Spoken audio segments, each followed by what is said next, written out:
రేపే చంద్రగ్రహణం అండి. అనగా 3 మార్చి 2026 మంగళవారము నాడు వచ్చింది. ఈ చంద్రగ్రహణం మన భారతదేశమంతా కనిపిస్తుంది. కాబట్టి ప్రతి ఒక్కరు కూడా నియమ నిష్ఠాలు పాటించాలి. మరి ఎటువంటి నియమాలు పాటించాలి అని అంటే, మీరు 12 గంటల లోపే ప్రొద్దున్నే తినేసి ఉండాలి. అది టిఫిన్ అయినా సరే, భోజనమైనా సరే, ఏదైనా సరే తినేసి ఉండాలి. తరువాత తినకూడదు. ఎందుకు అని అంటే, మధ్యాహ్నం 3 గంటల నుండి గ్రహణం అనేటటువంటిది ప్రారంభమవ్వబోతుంది. ఎప్పటి వరకు ఉంటుంది?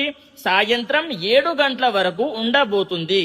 కానీ మన భారతదేశంలో మాత్రం ఎప్పుడు కనిపిస్తుంది అని అంటే, 6 గంటల నుండి, సాయంత్రం 6 గంటల నుండి 7 గంటల వరకు ఈ యొక్క వ్యవధిలోనే ఉంటుంది. 1 గంట సేపు మాత్రమే మన భారతదేశంలో కనిపిస్తుంది.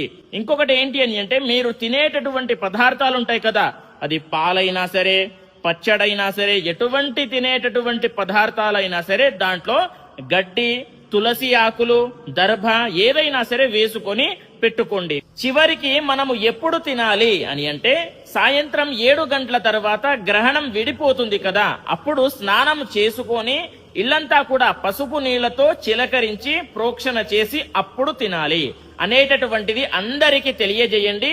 స్వస్తి, సర్వే జనాః సుఖినో భవంతు.